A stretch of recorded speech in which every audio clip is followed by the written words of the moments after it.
Welcome to Afternoon Light, the podcast of the Robert Menzies Institute, hosted by Georgina Downer.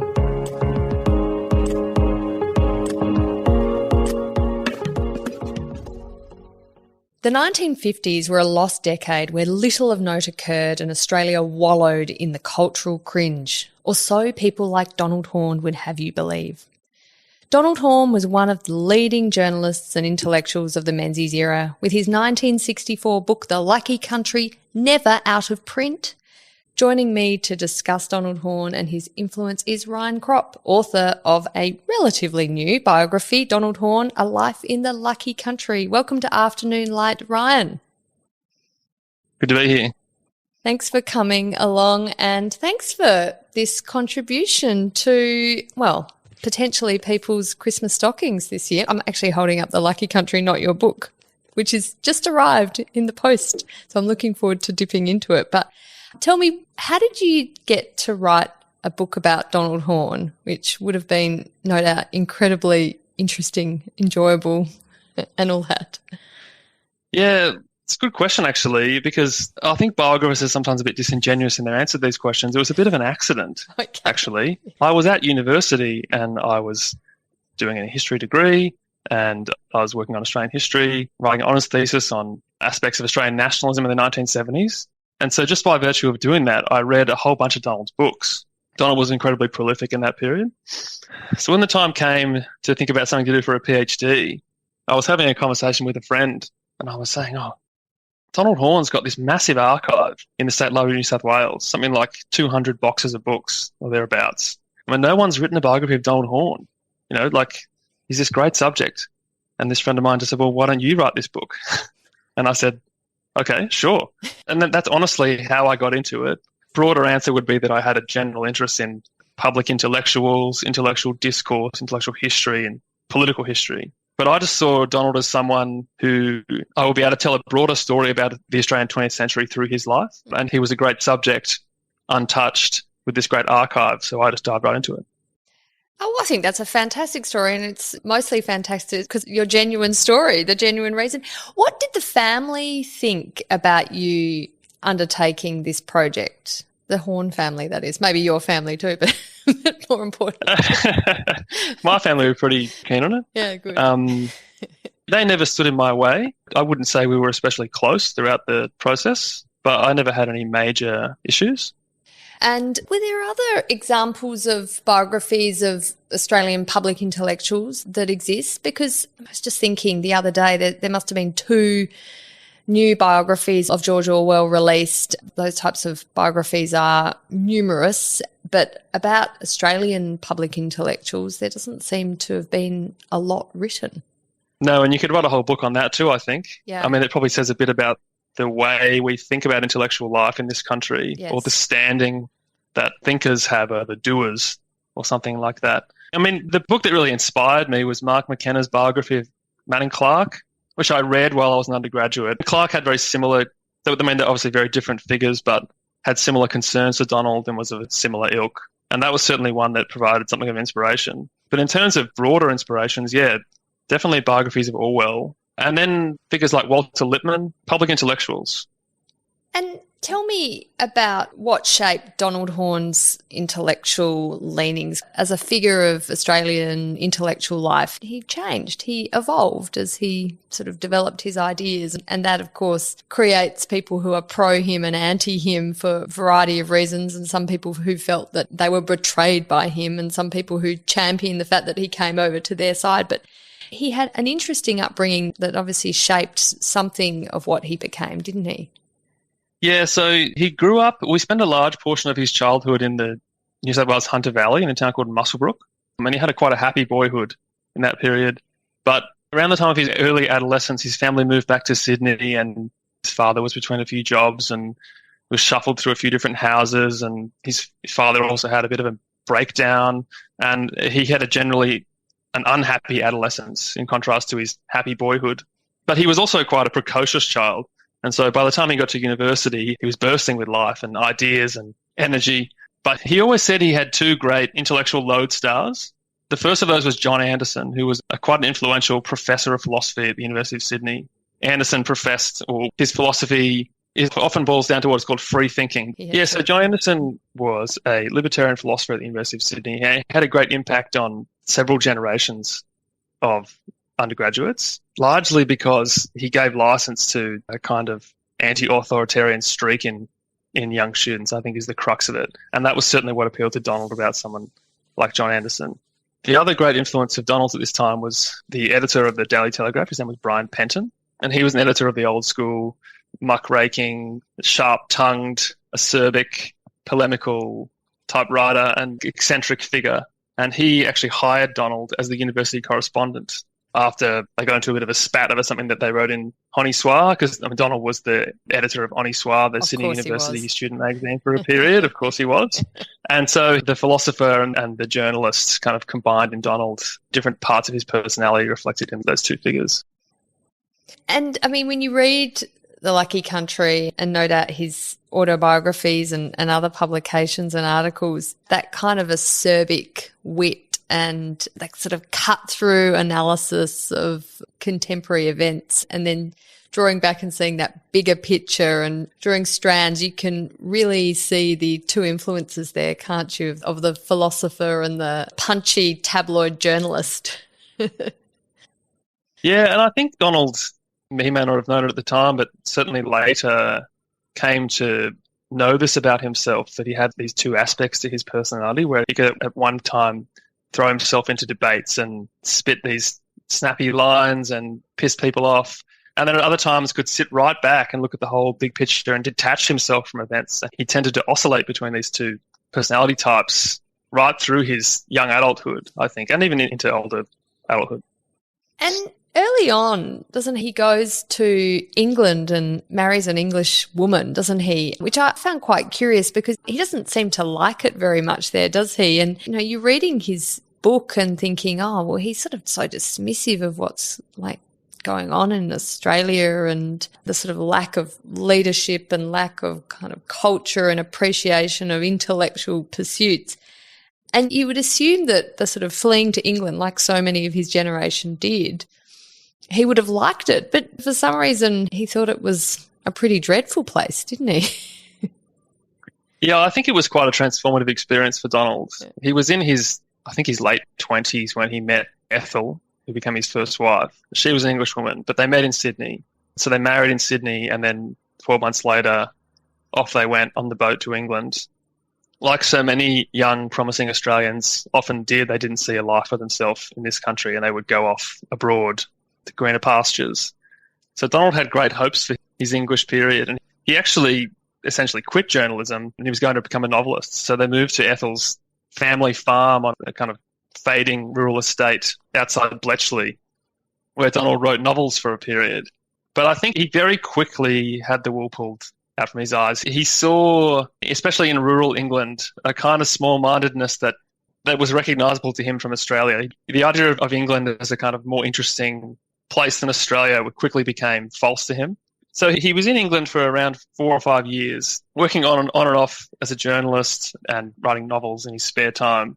And then he was given a chance to return to Australia by Frank Packer, he was then working for in London. And so on a whim, he said, oh, sure, I'll go back and edit this tabloid magazine. So he only ended up back in Australia almost by accident. It wasn't as if he yearned to return, but he went back without Ethel. He went alone back to Australia and then really never went back to England. He came back and stayed. And do you think he was disappointed ultimately in England? I mean, obviously his situation there wasn't what he had hoped, but in terms of the sort of intellectual life of England, did you get a sense that he saw that as far superior to Australia? I think he was disappointed, and part of that disappointment was personal because he didn't have a particularly good time there, and he was writing and things weren't going particularly well for him. And so I think part of it was probably the professional failure, and part of it may have been marital too, that his marriage wasn't going particularly well. And I don't think it's that he didn't think there was any intellectual life in England, but he probably did recognise some sense of the paucity of elites in England that was also recognisable in Australia.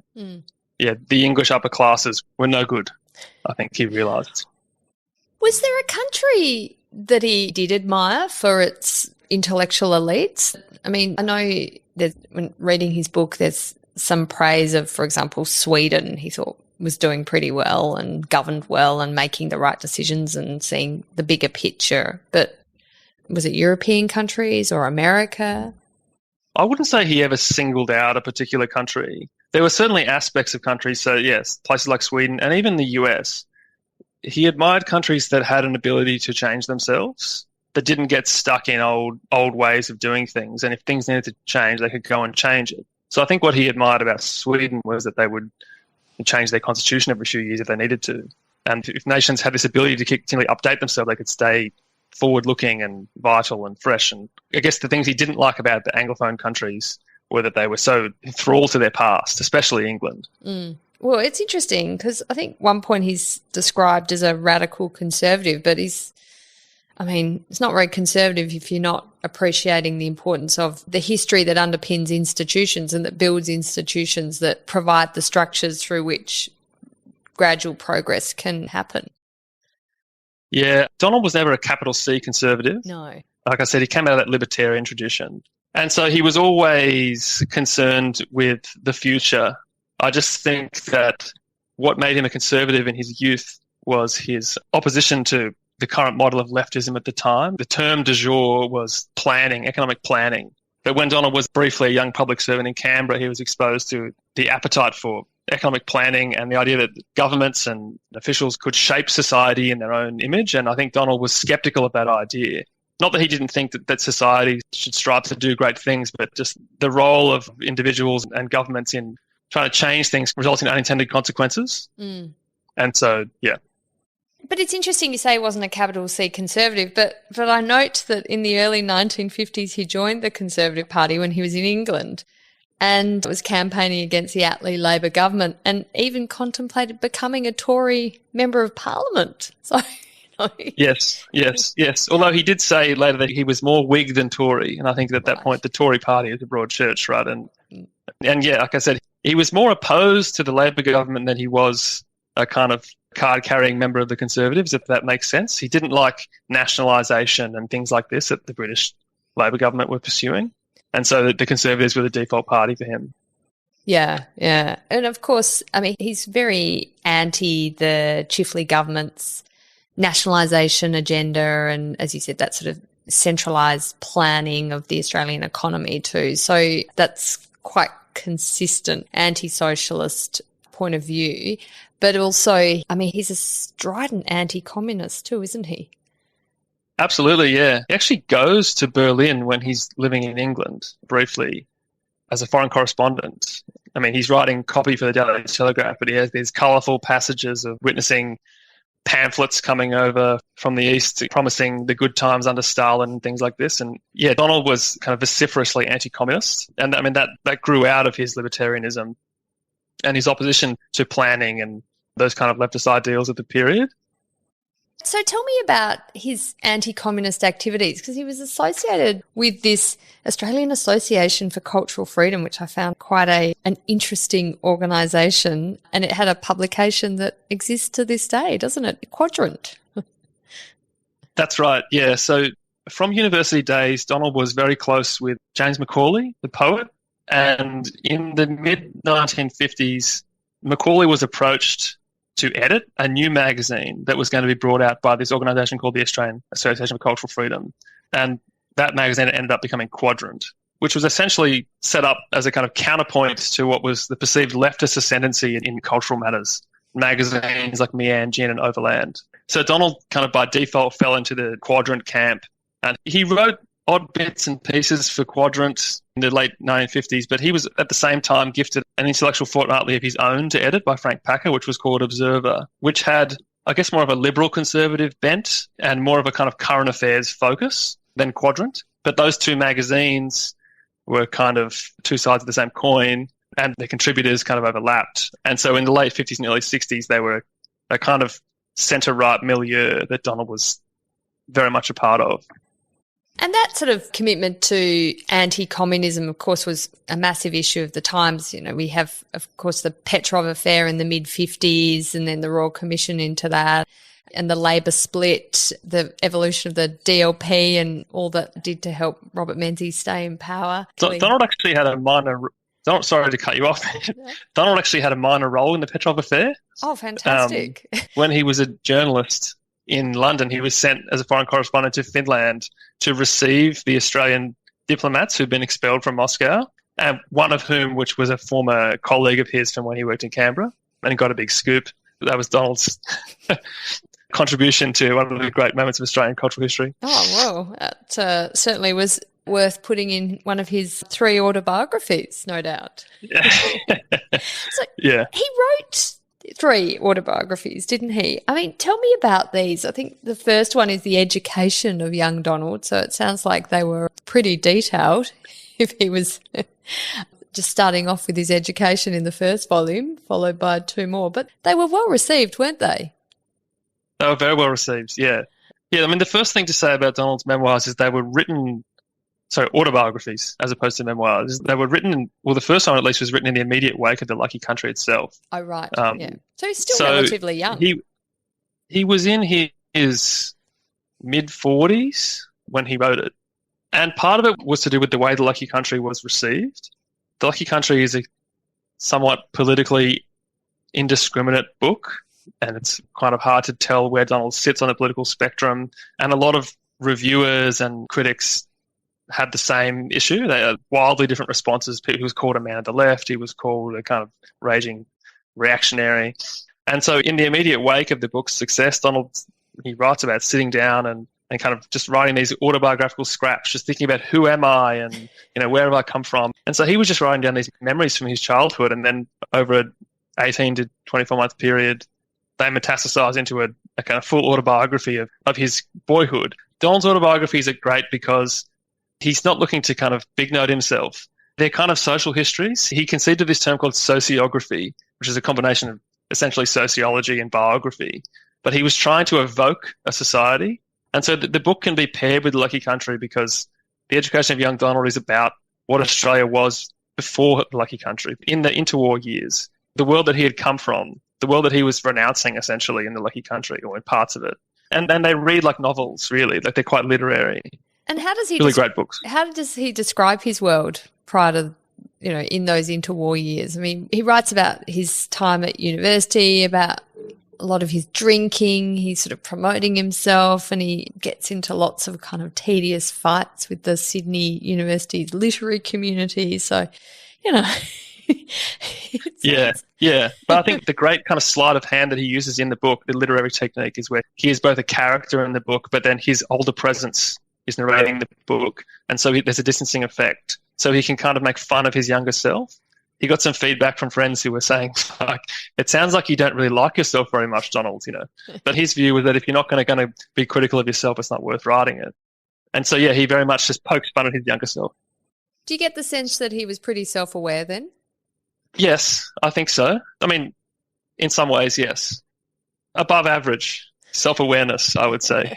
Tell me about his personality, because the descriptions of him, he didn't sound particularly nice, that's for sure.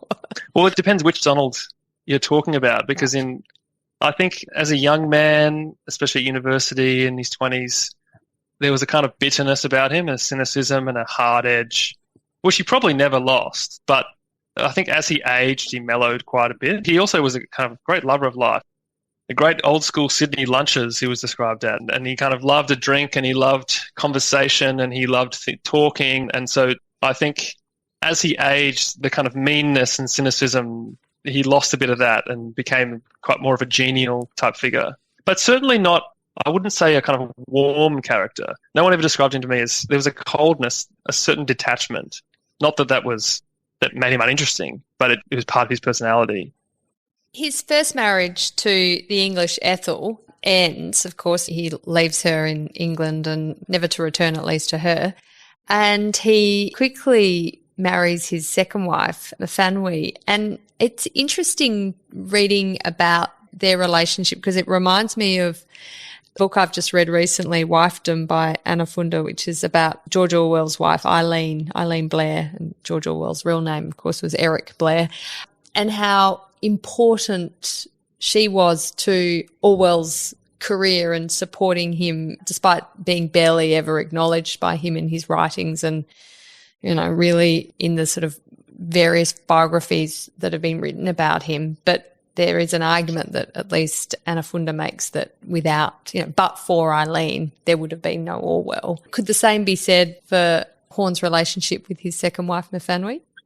Yeah, it's a good question. Yeah. So the first thing to say is I guess that could be said about almost all great men of 20th century literature, right? That there's always a woman or there's always someone behind the words. Donald, though, was always, or especially towards the end of his life, was very upfront about the role that Myfanwy played in his belated literary success. He met her in 1958, the same year that he essentially burst onto the Australian intellectual scene when he started this magazine, Observer.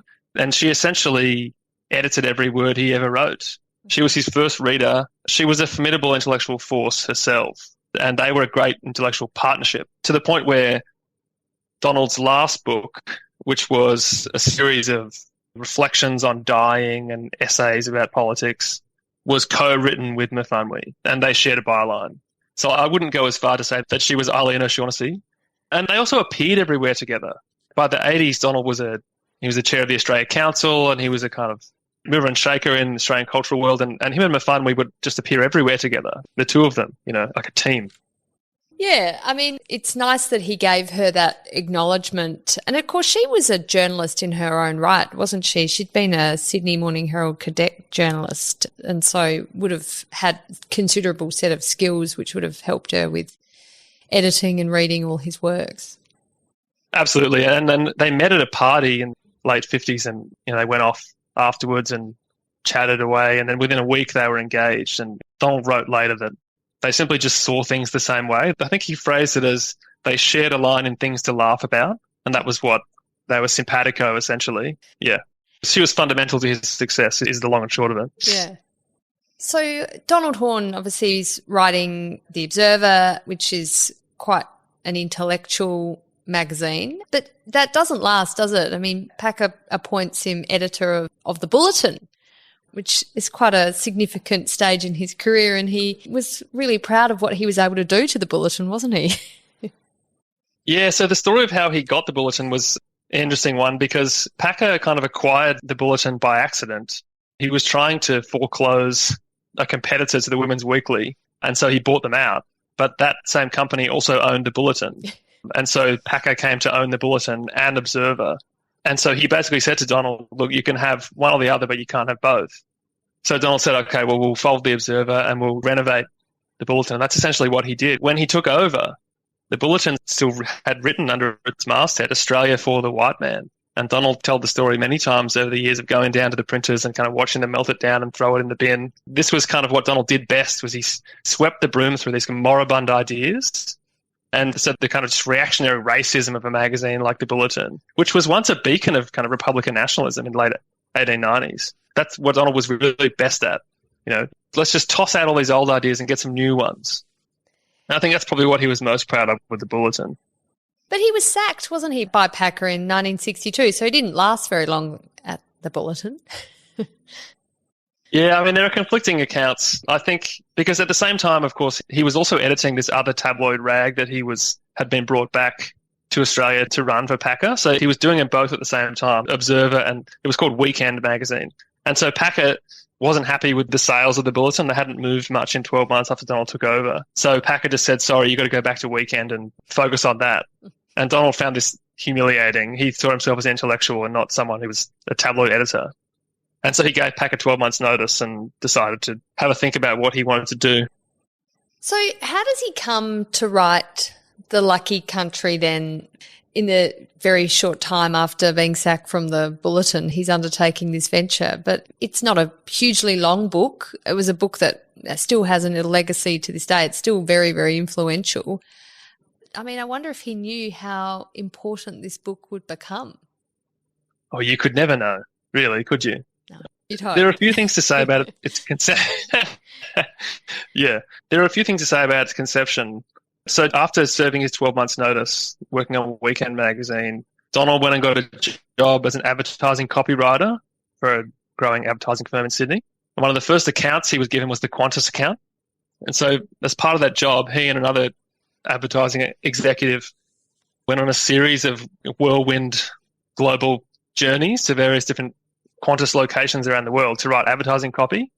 And so as part of that, Donald is in Southeast Asia and he was in America and places like this, looking back at Australia and thinking, what do people in this part of the world think Australia is? What's the image of Australia? And so, that was really a central part to how The Lucky Country was conceived, because the book was very much part of Donald's thinking about, if the British Empire is going to recede, we're going to be left here alone, right? What is there for Australia? Who are we? And that was kind of the fundamental question I think he was trying to answer, even if he didn't spell it out that clearly at the time. The other thing to say about Lucky Country is, which goes back to what you were saying there about writing for the future, Donald was definitely not doing that. He was doing the opposite. He was trying to be contemporary. He was trying to be really contemporary with the book. And you can see that in the way he edits the book, because the book is this roaring success.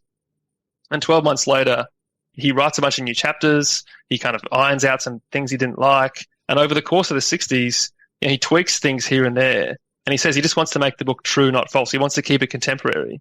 And once it gets to the point where he can no longer rewrite it to make it contemporary, he just leaves it.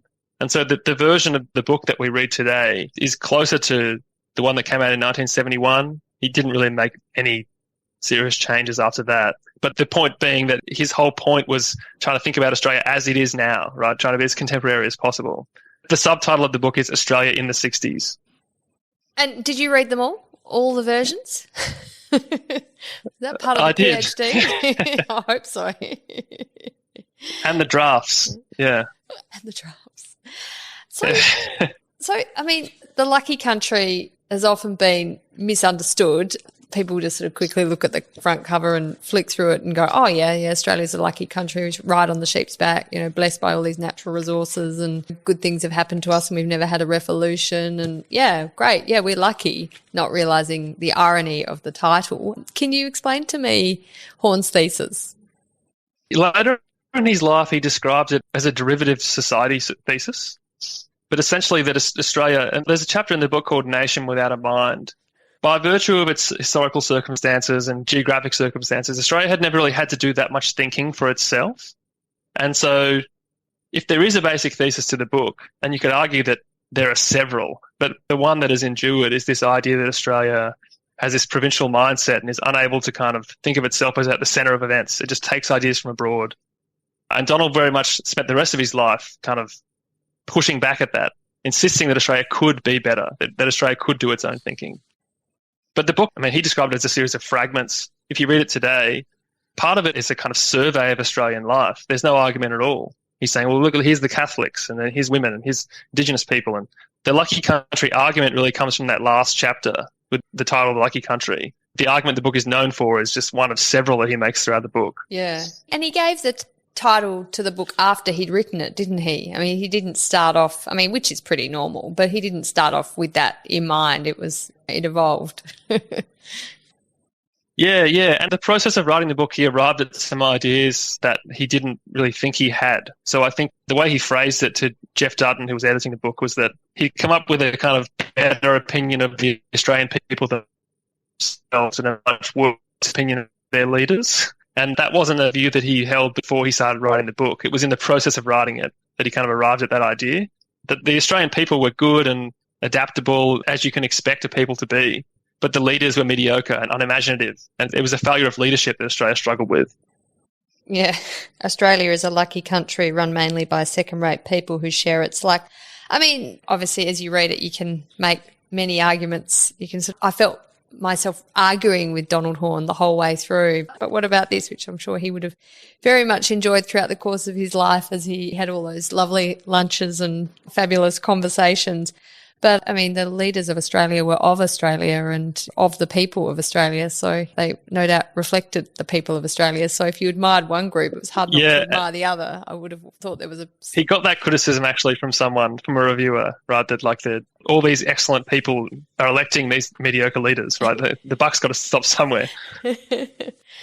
As I was reading The Lucky Country, I was reflecting that his writing style reminds me a bit of Joe Aston. It's quite acerbic and picks on particular individuals. Of course, he has a chapter on Menzies, the age of Menzies, and Menzies being the Prime Minister in 1964. So a huge figure, no doubt, of ridicule and I think not quite hate. He just thought Menzies was incredibly disappointing, didn't he? I think he describes him as a frozen Edwardian.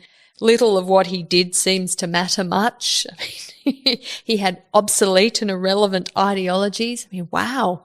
And I thought, I can imagine that's the type of thing Joe Aston would have said of contemporary political leaders and business people in the Rear Window column of the Australian Financial Review. Yeah. Well, certainly that style, that acerbic, sharp-tongued, provoking a reaction type style, Donald excelled at that kind of thing right from an early age. I think his relationship with Menzies was kind of complicated because it evolved. He was never, like we talked about, like he had a period of conservatism and he would have voted for the Liberals several times throughout the 1950s. By the early 1960s, when these ideas coalesced, I think he got to a point where he thought, and it wasn't just Menzies, it was the entire political class. He had even worse lines for Arthur Calwell, the leader of the Labor Party. I think he called him antediluvian. He said that between them, Calwell and Menzies were conducting a political argument they'd read out of an old book. And I think it wasn't necessarily policy issue, I probably could have picked out a few, but it was more a matter of leadership style. I think that Donald wanted leaders to project a future vision of the country. And what he saw in someone like Menzies was someone who was just looking backwards. And Donald wanted, and this is why he embraced someone like Gough Whitlam, who, for all his failures, had a kind of an optimism and a kind of, look, this is what Australia is going to be. There was a forward-looking aspect to his political style that Menzies did not have. There is a polemical aspect to Lucky Country, and so Donald is necessarily exaggerating to make his point, as a good polemicist would do. But I think this image of the 1950s as a time of drift and mediocrity, Donald is very much one of the authors of that interpretation of that period, right? It's an incredibly enduring interpretation of the 1950s and 1960s that, Australia was a place where very little was happening. It was stable. It was boring. Society was homogenous. I mean, it's amazing how that just pervades contemporary thinking when you look back at that period, despite the there's quite clear evidence that that was not the case in terms of the immigration program that was being rolled out in Australia, the types of people who were coming into the country, the economic growth. He is really lambasts Menzies, I noticed, about being completely disinterested in Asia, never mentioning, of course, the commerce agreement with Japan, the Colombo plan, the huge investment Menzies put into Commonwealth and engagement with countries, the CETO agreement with Asian countries. I mean, I was sort of he really picked and chose his facts to suit a narrative that, was his point of view. Absolutely, can't argue with someone having that point of view, fine. But I'm surprised at I would say, intellectual laziness of everyone else just to accept that and never really question the 1950s actually might have been a really important period and things genuinely were changing for the better and shaping Australia into what we are today. Yeah, I guess Donald's gripe with Menzies, like I said, wasn't necessarily about the policies. It was about what he spoke about. So he would do all these things to reorient Australia towards Asia. He would never talk about them in public because his whole political persona was about Britishness and things like that, right? And in contrast to someone like Gough Whitlam, who talked about it relentlessly. And I think that it was the dramatising of Australia's position that he wanted political leaders to do more. He was never like a policy guy. No. He wasn't going to get into the details of these kind of things, right? He was a public intellectual. And that's another thing to understand about Donald's perspective. Yeah. He was trying to exaggerate a sense of rupture, right? He was concocting it. But he got to this point in the 1960s where he thought Australia needed to change and we've got to say that's the then and this is the now. And so the rupture was an exaggeration, and then the caricature of Menzies helped to build the argument. One thing I was going to say about that caricature is that, the other great author or the other great popularizer of that interpretation is Paul Keating, right? Absolutely. And Keating's kind of famous speech on the floor of the House talking about Morphy Richards toasters and heavily protected slippers and things like that. That's the Donald Horne line about the 50s, that it was this time of drift and nothingness. Then that whole debate there was an ongoing debate in the 1990s, the Howard Keating debate over the years. Yeah, and you really see that, the Donald Horne Lucky Country in the 60s that Paul Keating would have grown up with, and he really pushes that line in the late 80s, early 90s, and I think reminds people of how boring the 1950s were, that Australia basically only woke up in 1972 when Gough Whitlam was elected and finally became a modern country, or at least set out on a path to a modern country. And again, there wasn't really much challenge to that view. I mean, that's something we work very hard at the Robert Menzies Institute to really unpack the importance of that 50s, 60s period and what happened. But I was reflecting, I mean, Donald Horne was, for quite a period of his career, a tabloid journalist. He was provocative, and that was all part of selling magazines, selling newspapers. So, Robert Menzies was not a man of revolution, of overturning the apple cart just to sort of prove a point or to push forward some policy. He was a leader who believed in incremental progress, and that probably didn't make for good newspaper copy, did it? So it would have been irritating for Horne. Yeah, although to defend Horne a bit, I should say that he wrote a great book about the late 1960s called The Time of Hope, which was all about how Australia didn't change in 1972. The changes were well afoot before then, right? The post-Menzies prime ministers, Holt and Gorton and McMahon, and I mean that whole period of cultural upheaval happened under Liberal governments, and Donald was never, like I said, that's one of his great books, and I mean, he was an observer of life. I wouldn't say he tied his political mast to any particular party throughout his life. It repelled him. As much as he became a kind of icon of the cultural left, he was never a party man, ever. He had many gripes with Paul Keating. Yeah, he could never have been said to be a kind of loyal party figure. But he did latch on to individuals, didn't he? I mean, he loved Gough Whitlam and was outraged when Gough Whitlam was dismissed by John Kerr in 1975. Yeah. And I think there was maybe a psychological element to that, as much as he was just genuinely outraged at the fact of the dismissal.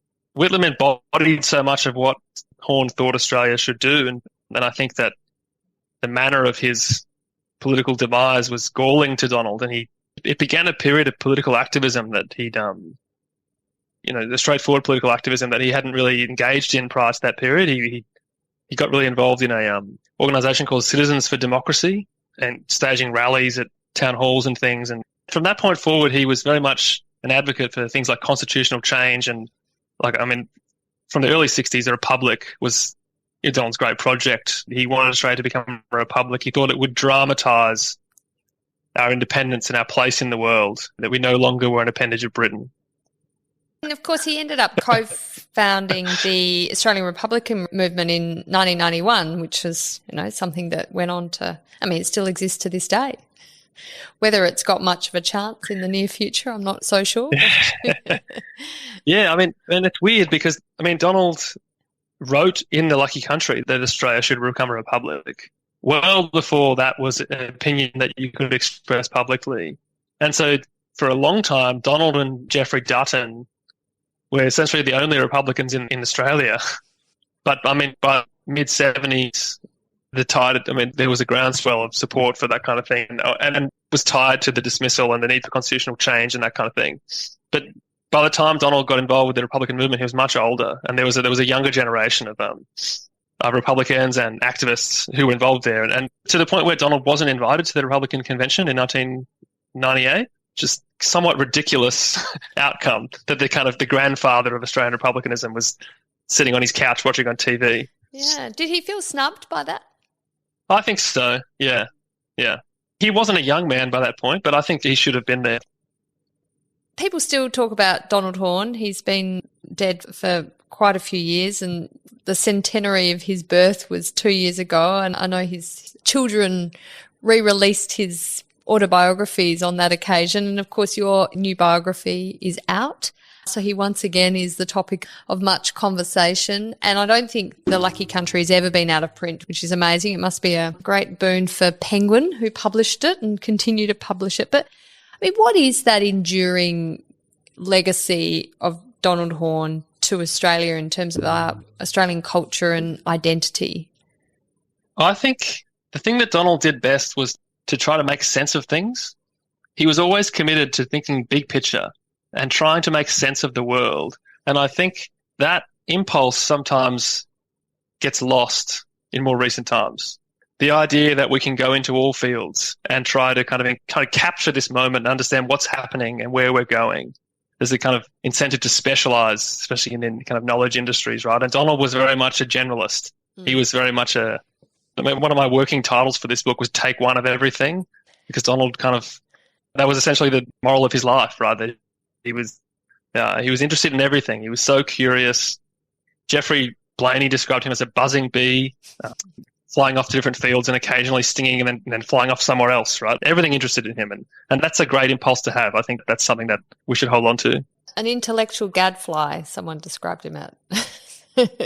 Yeah, absolutely. Absolutely. He made me think a bit of, there are lots of things that these two people are, they're very, very different in some respects, in many respects, but he did make me think a bit of G.K. Chesterton.